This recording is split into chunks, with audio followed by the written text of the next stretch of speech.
پہلا نمبر اولادوں پر انسان غرور کرتا ہے، میری اولاد انجینئر ہے، میری اولاد فلاں ڈاکٹر ہے، میری اولاد فلاں پوسٹ پہ ہے۔ انسان غرور کرتا ہے، فخر کرتا ہے، تکبر کرتا ہے۔ دوسری صورت انسان اور کی چیز پر غرور کرتا ہے، انسان اپنی دولتوں پر غرور کرتا ہے، انسان اپنی فراوانی پر غرور کرتا ہے، انسان اپنی عزت کمال پر غرور کرتا ہے۔ یاد رکھیے گا، آج سے 1400 سال پہلے اللہ تبارک و تعالیٰ اس قوم کو بھی، ان مسلمانوں کو بھی غربت دیکھ کر آزمایا تھا، ان مسلمانوں کو بھی غریبی دیکھ کر آزمایا تھا، ان مسلمانوں کو بھی یتیمی دیکھ کر آزمایا تھا۔ اور اس زمانے میں ان مسلمانوں کو، ہم لوگوں کو اللہ تبارک و تعالیٰ ہر چیز کی فراوانی دے کر آزما رہا ہے۔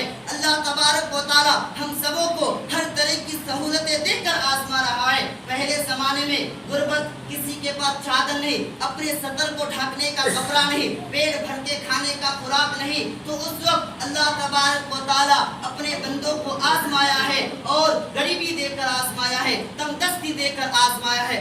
آج اس زمانے میں بھی اللہ تبارک و تعالیٰ اپنے بندے کو آزما رہا ہے، کسی کو امیری دے کر، کسی کو دولت کی فراوانی دے کر، کسی کو اولاد کی زیادتی کر کر اللہ تبارک و تعالیٰ اپنے بندے سے امتحان لیتا ہے۔ حدیث کا مفہوم ہے، حدیث میں ہے کہ یہ دنیا دارالامتحان ہے، یہ دنیا امتحان کی جگہ ہے۔ یہ دنیا میں جس انسان کو بھیجا جاتا ہے، اس انسان سے صرف اور صرف امتحان لینا مقصود ہے۔ کہ تبارک و تعالیٰ قرآن کریم کے اندر ارشاد فرمایا کہ انسان اور جنات کو ہم نے اپنی عبادت کے لیے پیدا کیا ہے۔ یہ بات اور یہ آیت صراحت اس طرف اشارہ کرتی ہے کہ جتنے بھی دنیا کے اندر جتنے بھی اللہ تبارک و تعالیٰ مخلوقوں کو بھیجے ہیں، تمام مخلوقوں میں سے صرف اور صرف 2 مخلوق کو خطاب کیا ہے، انسان اور جنات کو۔ تو پتا چلا کہ کل قیامت کے دن میدان محشر میں صرف اور صرف 2 مخلوق سے اللہ تبارک و تعالیٰ سوال کرے کہ جب بندہ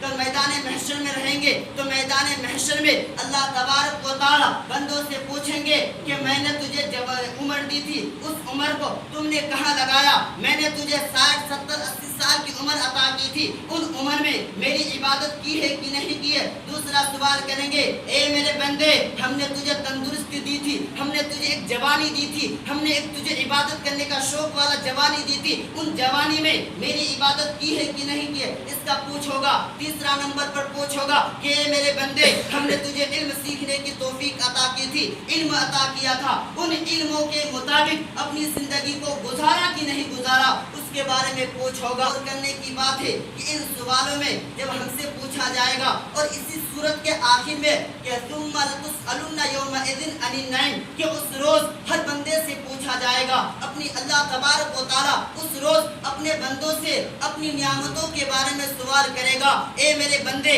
ہم نے تجھے ہاتھ عطا کیا تھا، ان ہاتھوں سے تم نے کتنے مظلوموں کا مدد کیا ہے؟ اے میرے بندے، ہم نے تجھے ہاتھ عطا کیا تھا، ان ہاتھوں سے تم نے کتنے یتیموں کا سہارا بنا ہے؟ اس کے بعد اسی صورت میں ہے کہ اے میرے بندے، ہم تجھ سے اپنی نعمتوں کا سوال کریں گے۔ اور اللہ کی نعمت آگ ایک بہت بڑی نعمت ہے، جس کے پاس آگ نہیں ہے ان سے جا کر پوچھئے کہ آگ کی کیا قدر ہے۔ یہ دنیا ان کے لیے اندھیرا پن ہے، اللہ نے ہمیں آگ عطا کی ہے۔ یہ دنیا ہمارے لیے ایک رنگین دنیا ہے، ہم اس دنیا کو ہر طریقہ سے استعمال میں لاتے ہیں۔ کل قیامت کے دن اللہ ہم سے پوچھے گا، اے میرے بندے، ہم نے تجھے آگ عطا کی تھی، ان آگوں کا تم نے کیا استعمال کیا؟ اس کا جواب دے۔ تو ہم کیا جواب دیں جب تمام عضو کے بارے میں ہم سے پوچھا جائے گا؟ تو ہم اس کا کیا جواب دیں؟ اس لیے میرے محترم بھائی دوستو، ہم سب کے لیے ضروری ہے کہ ہم لوگ اللہ کو راضی کریں۔